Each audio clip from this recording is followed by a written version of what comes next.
Mr. Don Johnson. Don, lovely to have you here. Thanks for having me. And you've made the shirts. Look over there. Yeah, there you are, in all your glory. Yeah, especially with 4 puffs on a piano. Now, I must congratulate Don Johnson because it is his birthday today, ladies and gentlemen. Thank you. And you know, Don, now that you're 21, you have to start being responsible, okay? No, not that. Can I ask how old you are, sir? I am 57. 57 years old. Well, you look fantastic for 57, it has to be said. Thank you. It's mirrors and smoke and good living. I would have said 56, 55 tops.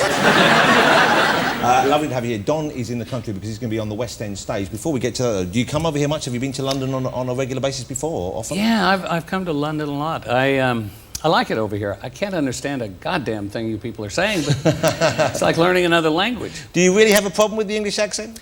I don't have a problem. They have a problem understanding me as well. I find myself repeating myself a lot of times, and I was watching a program on the English Discovery Channel the other day. I think it's called Hard Labor. Hard Labor? Yeah, and I watched for the entire hour and didn't understand one word. Okay, now where was this? Was it set in a different part of the UK? Was it a regional accent that you couldn't understand? Well, but it's all supposed to be English, isn't it? Yes, yes.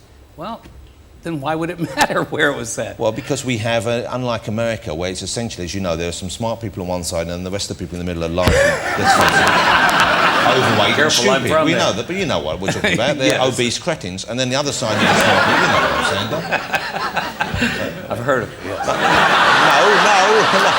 No. Fellas, Don didn't mean anything by that. Wait, what are you talking about? Those are my homies. Okay. I'll bring them out. So you're over here because you're going to be on the West End stage. Yeah. And this is quite exciting because Don's in one of my favourite musicals. Tell everyone what you're going to be doing, Don. I'm playing Nathan Detroit in Guys and Dolls at the Piccadilly Theatre on the West End. Good old reliable Nathan Detroit. That's me. That's a fantastic part. Yeah, and you know the show. Yeah, I should be in the show, never mind you. No, it's great to have you over here, and I'm really looking forward to seeing you in it. I didn't know that you were a musical kind of person. I thought of you as a TV and screen actor. I didn't know. Do you have a background in musical theatre? Well, I started out in musical comedy when I was... in fact, I turned professional when I was 18 in San Francisco at the American Conservatory Theatre. Right.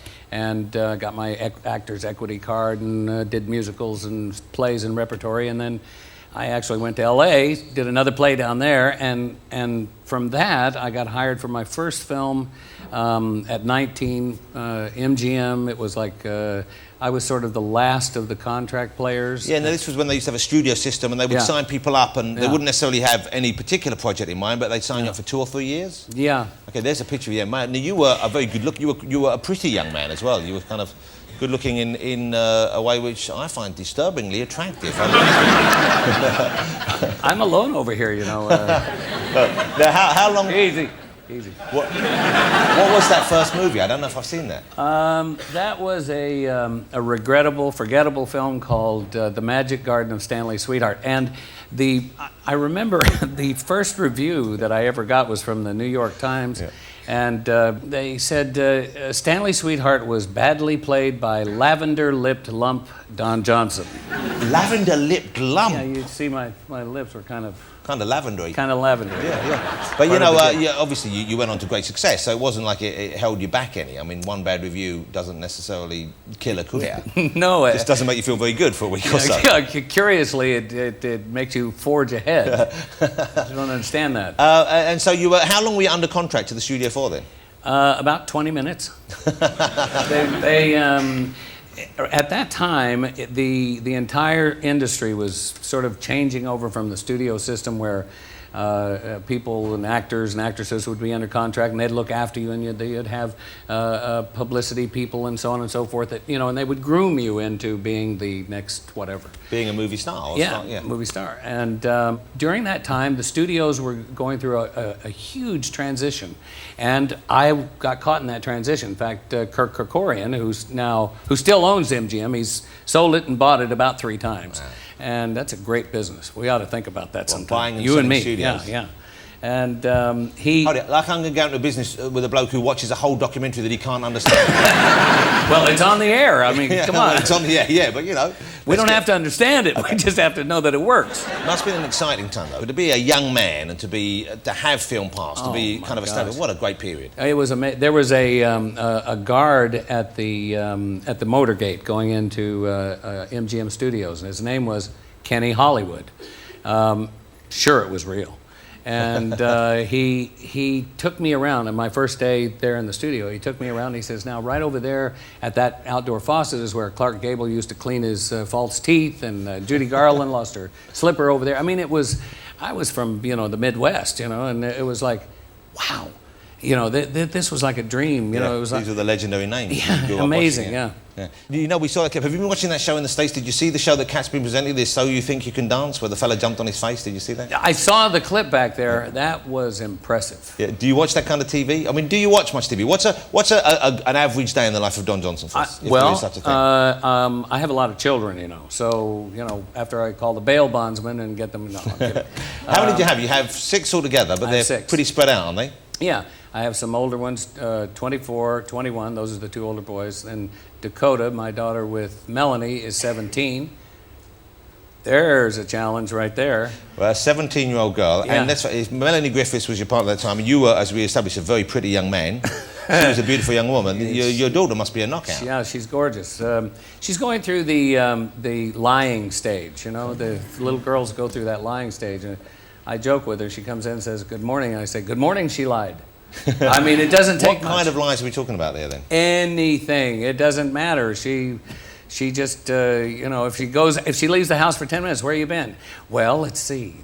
And she goes into these But Don, wild tales. What do you think she's hiding? I don't think she has to hide anything. It's just sort of she's 17 and she's trying it on, I think, Because I bet you were quite a wild young man. Perish the thought. Okay, so when you were 17, okay, what were you like? And what were you trying to do to other 17-year-old children, i.e. of the female persuasion, who then you said, go back and lie to your dad? Yeah, there is that. You know what I'm saying? So you've got the 3 older kids. I feel bad about that now. You're sure you do? Yeah, sure. Okay. And then I have 3 younger ones. Grace, who will soon be 7 on the 28th of this month.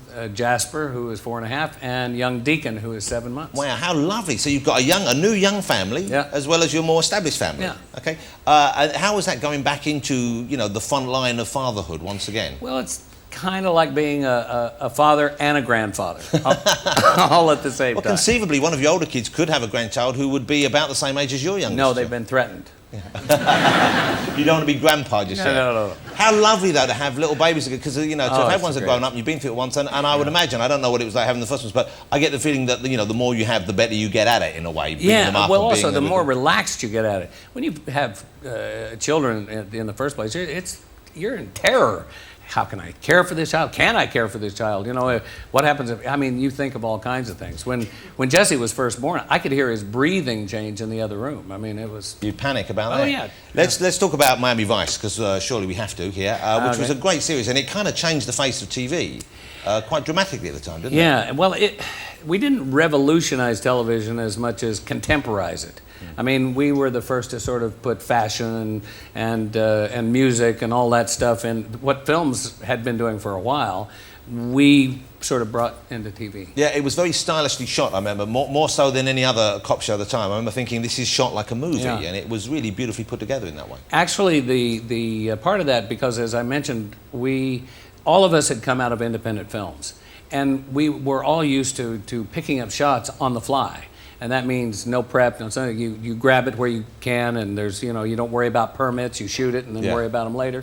And so that's pretty much how we made Miami Vice. So we were able to get enormous production value with in a short period of time, because we literally made an hour-long episode, which is the equivalent to about a half a movie, in 7 days. Wow, and normally a movie would take 4 or 5 months, something like that? Some of them 7 months. Okay. And of course, it wasn't just the style, the way it looked. I mean, the clothes that you wore, really, they became, I don't know whether it became a curse to you or whether it was a good thing, but you were known for the kind of the pastel colours. I mean, there you look like you're just going to join Spandau Ballet or something. You know? But, you know, and of course, the sleeves rolled up all the time. Now, was this something that you brought to it, that you were already dressing like, or they had stylists and said, this is a good look for that character? I went shopping like this. Who would pick that out? Went to the market just like that. That's quite some look, that one, isn't it? Yeah. You know, it's hotter than in Miami. I mean, and we'd go there in July. That's what they say on the weather on the TV channels as well. I mean, today it's going to be hotter than so roll those sleeves up, pops. Exactly. So that's how I mean, I would, when I went down there, it was July to start making the show, and so I said, okay, first things first. It's 110, it's 98 degrees humidity, the socks go, the underwear go, the t-shirts, anything that you could take off, I took off, and then the sleeves rolling up, anything. So it was genuinely functional. It was exactly, and it was out of the organic sort of nature of building the character, who was meant to be an undercover drug dealer. Yeah, and he would be dressed flamboyantly. Yeah, of course. Don, you know, we're going to have to get a move on because we have Tenacious D coming. Before you go, I must ask you a little bit about singing, because you've had a successful singing career as well. And you've sung with one of my heroes, and this is with Barbra Streisand, of course. I did. Wow, now that's what a great experience that must be. It was amazing. She's well, first of all, she's probably the diva of all time in terms of voices and stuff. And I was under contract to Columbia at the time, her studio, and of course at the time I was like the Biggie Wow Wow in television and film and with Miami Vice and stuff. And I just put out a record that had made the top 5 and stuff. I think it was a hit over here as well. Yeah, we did very well here, actually. Thank you very much. It was Heartbeat, wasn't it? Heartbeat, yeah. And Columbia came to me and said, and this is how I met Barbara. They said, would you like to do a duet with Barbara? And at first I said, well, it's a different kind of music than and then I went, what, are you crazy? Yeah. You got to do a duet with Barbra Streisand. And that must be, I would have thought, a kind of a nerve-wracking day when you go up and you know you're going to be singing next to Barbara. Did you do it at the same time you actually sang together? Or did actually, we did. And she made that happen that way.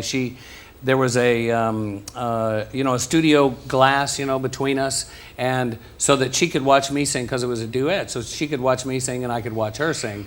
And it was a little nerve-wracking, as I recall. She's a perfectionist and impeccable about everything, impeccable about every note, and I want to be that way. It's just that I don't have the equipment that she's got to do it. Did you find her sexy? Did you find her attractive? Yeah, I find anybody that can make me laugh, I find sexy. Well, thank you very much. I fancy you, actually. Did you pick it up the English? I quite fancy you. But I think she's a very sexy woman, and I've seen her recently on TV, and she still looks pretty good, I think, for age. She is a wonderful, wonderful person. She's one of the most intelligent persons I've ever been around in my life, and she's very funny, and has a humongous heart. She's a really terrific person. I know she's a very smart person. I was talking to someone from office and they said she was watching a documentary called Hard Labour and she understood every single word of it, regardless of the dialect. Yeah, she said it was fabulous. She loved it. I've got to ask you something which might seem a little off colour before you go. Yeah? Don, you know this is coming now, don't you? I don't know. The rumour is that you are the best endowed man in show business. Jimmy, I'm afraid that your days are numbered at the top of the game. Am I going to deny that now? I don't think so. Well, what I'm hoping is that we get a bit of proof here. So it cost me plenty to start that rumor. What a great rumour to have going around. But you're aware of this rumour, are you not? It was written in a book. An old girlfriend of mine who... God bless her. Yeah. I must have been cooking that night. I don't know. Well, surely, we know there must be some truth in it, obviously. Well, I don't know. I don't have anything to compare it to. You understand? Is that a challenge, Johnson? No. I told you, I'm over here alone. My family doesn't come till next week. Listen, anything could happen. If you didn't, I don't know if you saw the Comedy Awards, but I have experience as a snake wrangler.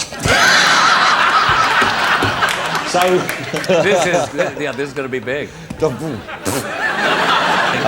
Hey, Don, how lovely to meet you. I've very much enjoyed meeting you. I've had a great time. I'm a fan of you as an actor. I hope you're going to stick around for the music as well now. Oh, I wouldn't miss my buddy Jack Black. And I'm going to make sure I see you in Guys and Dolls. When do you open in that here in the West End? January 8th for previews, and then shortly after for the press. I'm looking forward to it. Come on, January 8th. We'll all learn it together. I'm going to come. Yeah, I'm going to come and see you. Ladies and gentlemen, I'm sure you'll be a charming guest, Mr. Don Johnson. Thank you.